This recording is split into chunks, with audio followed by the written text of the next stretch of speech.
Bonjour, donc on va faire ensemble un exercice sur le tracé du lieu des racines, un exercice qu'on a déjà fait en classe.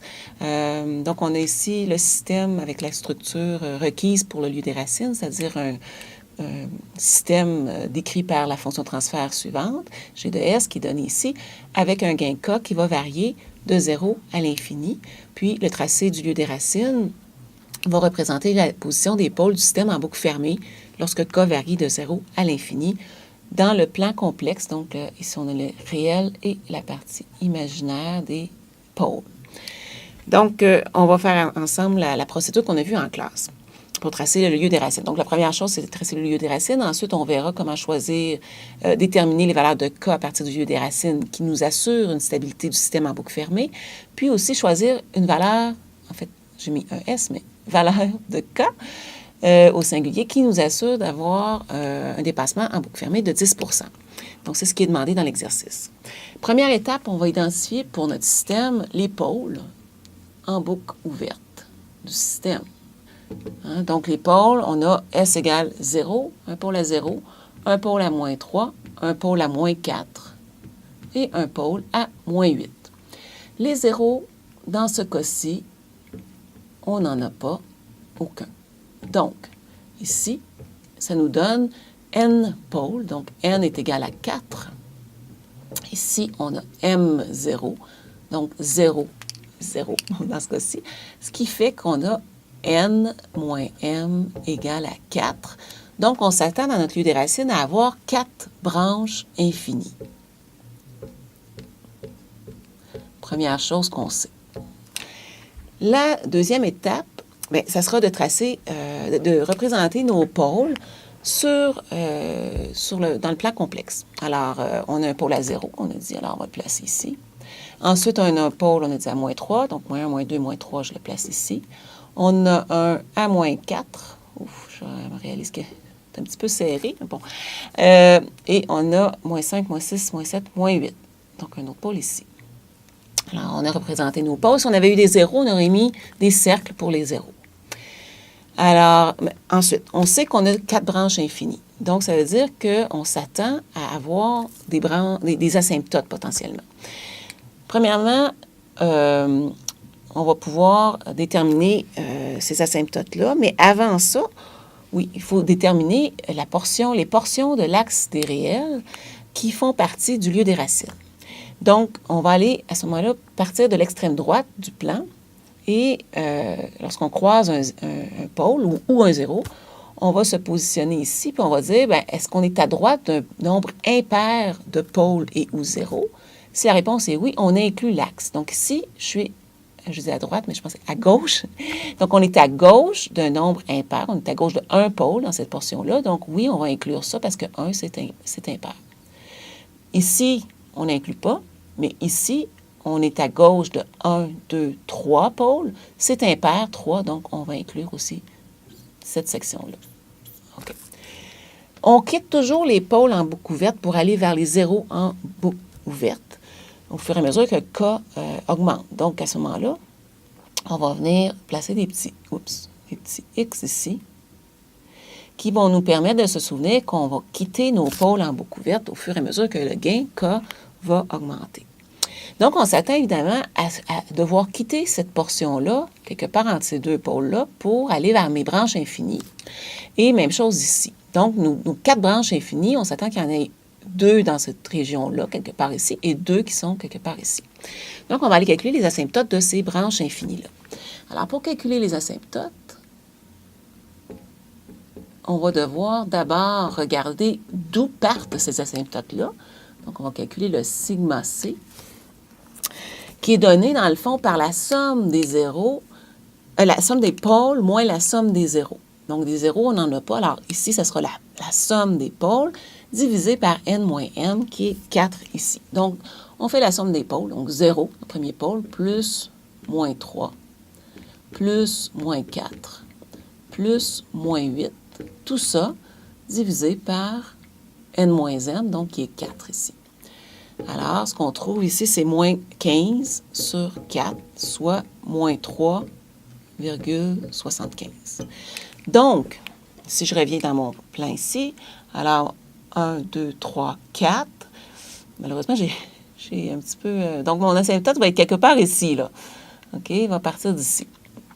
Je ne sais pas mes asymptotes, en fait, parce que j'ai un point. Donc, mes 4 asymptotes vont partir de ce point-là, moins 3,75. Avec quel angle? On va aller le calculer, l'angle. Donc, l'angle ici, bêta, des asymptotes, on dit c'est égal à plus ou moins pi L sur n moins m, où L est égal à 1, 3, 5, etc. Ce qui va me donner, dans ce cas-ci, plus ou moins pi, si je mets L égale à 1, donc plus ou moins pi sur 4. Ensuite, je mets L égale à 3, on va avoir plus ou moins 3 pi sur 4. Au-delà de ça, on se trouve à répéter le plus ou moins pi sur 4. Plus ou moins 5 pi sur 4, c'est comme plus ou moins pi sur 4. Donc, on s'arrête ici. Donc, ici, à partir de ce point-là, j'ai plus ou moins pi sur 4, des asymptotes comme ceci, et plus ou moins 3 pi sur 4, ce qui me donne des asymptotes comme ceci. Bon. Maintenant, il faut aller chercher nos points de débranchement. Donc, il y en aura 2 à trouver, soit quelque part sur cet axe-là, qui vont nous permettre de partir de l'axe réel et d'aller vers nos asymptotes ici. Et même chose dans cette région-là. Donc, les points de débranchement, on va les calculer. Donc, les points de débranchement. Première chose, c'est qu'on va poser K est égal à moins 1 sur G de S. Dans ce cas-ci, ça va nous donner S qui multiplie S plus 3, qui multiplie S plus 4. En fait, le moins, j'ai oublié mon moins, qui multiplie S plus 8. Et à partir de cette équation-là, on va aller calculer dK ds. Bon, on peut prendre la TI pour ça. Et vous devriez trouver moins 4S3, moins 45S2, moins 136S, S, moins 96 égale 0. On va mettre ça à 0, puis ça nous permet de trouver les points. Les points suivants. Donc, si vous résolvez cette équation-là avec la TI, vous allez trouver moins 1,02, moins 3,51 et moins 6,72. Évidemment, on cherche ici des pôles situés entre 0 et moins 3. Un point situé entre 0 et moins 3, donc celui-ci est parfait. Puis un autre situé entre moins 4 et moins 8. Donc, on va garder celui-ci. Celui-ci, on n'a pas besoin. Donc, mes points de débranchement, j'en aurai un à moins 1,02 ici. OK? Puis, j'en ai un autre à moins 6, là. Donc, j'avais moins 4, moins 5, moins 6. Oui, ici, quelque part ici. Donc, ce sont mes 2 points de débranchement. Alors, ce que je peux faire, c'est de dire, voilà comment va se comporter mon système. Je vais partir de là, puis je vais venir suivre mes asymptotes. Au fur et à mesure que j'augmenterai le gain K. Donc, même chose ici, je pars de ce point-là. Et comme ceci, quand K augmente, je vais suivre mes asymptotes. Ensuite, le dernier point calculé qui peut être intéressant, c'est le point qui est ici, qui nous permet de traverser du demi-plan à gauche, qui assure la stabilité, vers le demi-plan droit, où mon système devient instable. C'est un point d'intérêt. Donc, le point de rencontre, ou comment on l'appelait, point d'intersection, point d'intersection avec l'axe imaginaire, on peut aussi le calculer. Comment on fait ça? Bien, on va d'abord aller chercher le fameux DBF qu'on a vu en classe. Qui est quoi le DBF? C'est le dénominateur de la fonction de transfert en boucle fermée. Puis ça, c'est égal, dans le fond, au dénominateur de G, qui est S fois S plus 3 fois S plus 5, plus 4 fois S plus 8, plus K fois le numérateur de G, qui est 1 dans ce cas-ci. Donc, on définit notre DBF dans la calculatrice, puis ensuite, on va aller faire un solve, la partie réelle de DBF égale à 0, and la partie imaginaire de DBF aussi égale à 0. On va résoudre pour oméga et K, tout ça lorsque S est égal à J oméga. Et ça va nous, si vous faites, vous résolvez ça avec la calculatrice, vous allez trouver que K est égal à 394,24 et oméga égal à 2,53 rad par seconde. Donc, à ce moment-là, on va s'arrêter ici. On va faire une pause, puis je vous reviens tout de suite après. Donc, on a trouvé ici le gain critique de 394,24. Ça veut dire qu'à ce point-ci, le gain est égal à 394,24 et la fréquence ici du système serait de 2,53 rad par seconde.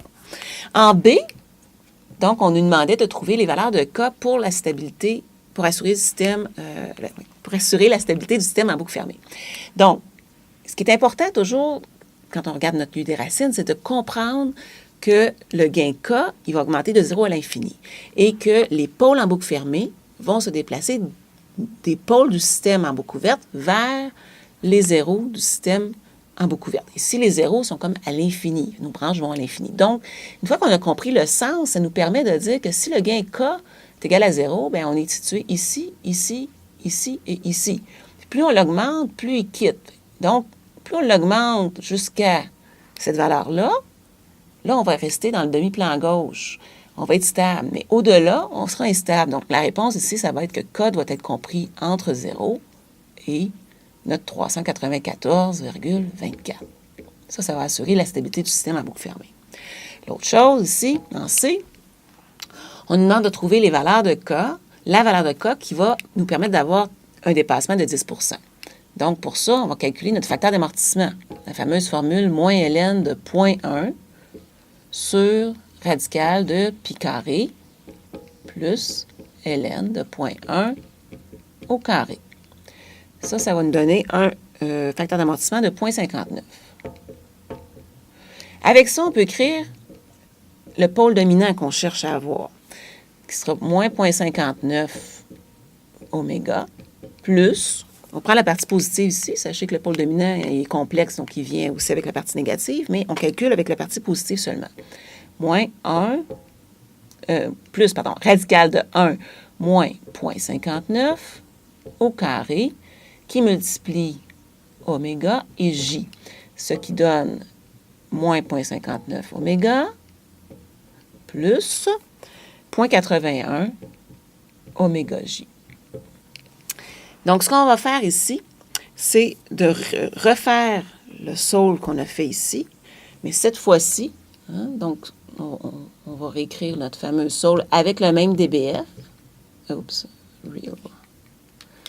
real DBF égale à 0, N imaginaire DBF égale à 0. Pour oméga et K, toujours. Mais cette fois-ci, S sera égal à pôle dominant.